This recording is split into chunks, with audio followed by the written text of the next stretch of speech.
దాకా ఆమె హల్లెలూయా. నువ్వు ఎలాగ బాగుపడవు నేను చెప్తాను. నువ్వు ప్రార్థనలో కంటిన్యూగా ఉండు కదా, కంటిన్యూ ప్రార్థనలో ఉండు. విశ్వాసముతో ప్రార్థన చేయి, విశ్వాసముతో నమ్మకముగా రా, విశ్వాసముతో దేవుని సన్నిధిలో ముందుకు సాగు. యాకోబు చూడండి, పోరాడారు రాత్రంతా పద్దంతా దేవుని సన్నిధిలో పోరాడారు. ఇదిగో నేను వెళ్ళిపోతాను, నీ పేరే పేరు, ఎంతగా దేవుని సన్నిధిలో. నా పేరు మోసగాడు, నా పేరు యాకోబు. ఇదిగో నీ పేరు ఈ రోజు నుంచి చరిత్ర నుండి తోసివేస్తాను, నీ పేరు ఈ రోజు నుంచి ఇజ్రాయెల్ గా మార్చేస్తానండి. ఆమె హల్లెలూయా. ఏం చేసేసారు? ఇజ్రాయెల్ గా మార్చేశారు. నీ పేరు, నీ జీవితము, నీ లైఫ్ చేంజ్. ఎందుకు? దేవుని సన్నిధిలో పోరాడి గెలిచిన వ్యక్తి యాకోబు. దేవుని బిడ్డలారా, ఈరోజు నీ జీవితంలో కూడా పోరాడి గెలిచాలి, పోరాడి మన ప్రభు కొరకు ముందుకు సాగాలి. నీ వ్యాధి అయినా, నీ శరీరమైన ఏదైనా సరే, అప్పైనా రోగమైన ఏదైనా సరే, అది నీ ముందు ఏది అయినా లబడదండి. లబడతాయా? లబడదే. దాన్ని చూసి నువ్వు భయపడదు, దాన్ని ఎదిరించి ముందుకు సాగాలి. ఆమె హల్లెలూయా. దాని వైపు మనం చూడకూడదు. అది ఏం చేస్తుంది? అది ఉట్టిదే, అది మనుషులే. దేవుని బిడ్డలారా, అది మనుషులే. మనుషుల దగ్గర తీసుకుంటాం, రేపు కాకపోతే ఎల్లుండి ఇస్తాం, ఎల్లుండి కాకపోతే మరుసటి రోజు ఇస్తాం. కానీ దాన్ని చూసి మనము భయపడకూడదు. ఆ మనుషులు వచ్చినారని భయపడకూడదండి. ఆ మనుషుల కంటే నీలో ఉన్న దేవుడు గొప్పవాడు. ఆమె హల్లెలూయా. ధైర్యముగా ఉండు. ఆమె హల్లెలూయా. ధైర్యముగా ఉండు. ఇదిగో ప్రభు నీతో మాట్లాడు. ధైర్యముగా ఉండు. ఇస్సాకు కరువు కాలములో విత్తనం వేశారు. ఆ విత్తనమే 100 అంతులుగా పంట పండింది. చప్పట్లు కొట్టి ప్రభు నామాన్ని.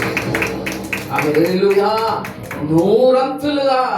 ఈరోజు దేవుని సన్నిధిలో, ఈరోజు కరువుగా ఉన్నావా, ఇబ్బందులతో ఉన్నావా, కష్టముతో ఉన్నావా, నిబంధనలతో ఉంటున్నావా, ఈరోజు నీ ఇంట్లో ఏమీ లేదు అని అనుకుంటున్నావా, ఈరోజు నీ ఇంట్లో సమృద్ధిగా ప్రభు నిచ్చునుగాక. ఆమె హల్లెలూయా.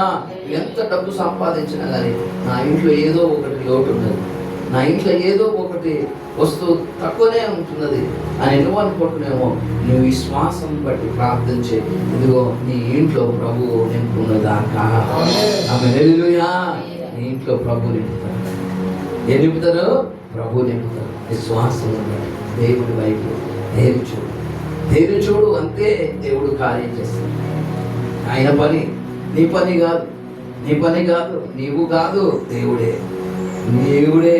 ఆమె హల్లెలూయా. ఎవరండి? దేవుడే. ఇదిగో ఇస్సాకు విశ్వాసం, యాకోబు విశ్వాసము, దానియేలు విశ్వాసము. చూడండి, సింహాలు నోలనే మోసినది. ఈరోజు నువ్వు విశ్వాసముతో నడువు. దేవుడు ఏదైనా చేయగల శక్తిమంతుడైన దేవుడు. దేవునికి స్తోత్రం. హల్లెలూయా. యెహోవా నాకు వెలుగై, యెహోవా నాకు రక్షణే ఉన్నాడు. నేను ఎవరికి భయపడదామా? భయము లేదు, దిగులు లేదు జీవిత యాత్రలో. ఆమె హల్లెలూయా. భయము లేదు, దిగులు లేదు జీవిత యాత్రలో. యేసు ప్రభు నాతో ఉండగా నేను ఎవరికి భయపడను. ఆమె హల్లెలూయా. భయపడకూడదు. ఇక సాగిపోతుంది. ఆమె హల్లెలూయా. శ్వాసమును బట్టి సాగిపోదు. దేని బట్టి అంటే? శ్వాసమును బట్టి. ఈరోజు ఉదయ కాలంలో ప్రభు నీతో నాతో మాట్లాడుతున్నాడు. ఫెయిత్, విశ్వాసం. చూడండి, ఏంటంటే విశ్వాసమును.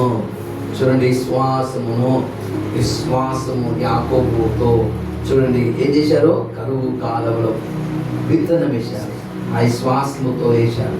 ఈరోజు మన జీవితంలో విశ్వాసముతో సంఘము కొరకు ప్రార్థన చేద్దాం, కుటుంబం కొరకు ప్రార్థన చేద్దాం, విశ్వాసంతో ప్రార్థన చేద్దాం. ఏదైనా నీ జీవితంలో చేయగల ప్రభువు గొప్పవాడు. ఆమె హల్లెలూయా. గొప్పవాడు, గొప్పవాడు. విశ్వాసంతో ఉండాలి, అంతే. దేంతో ఉండాలండి?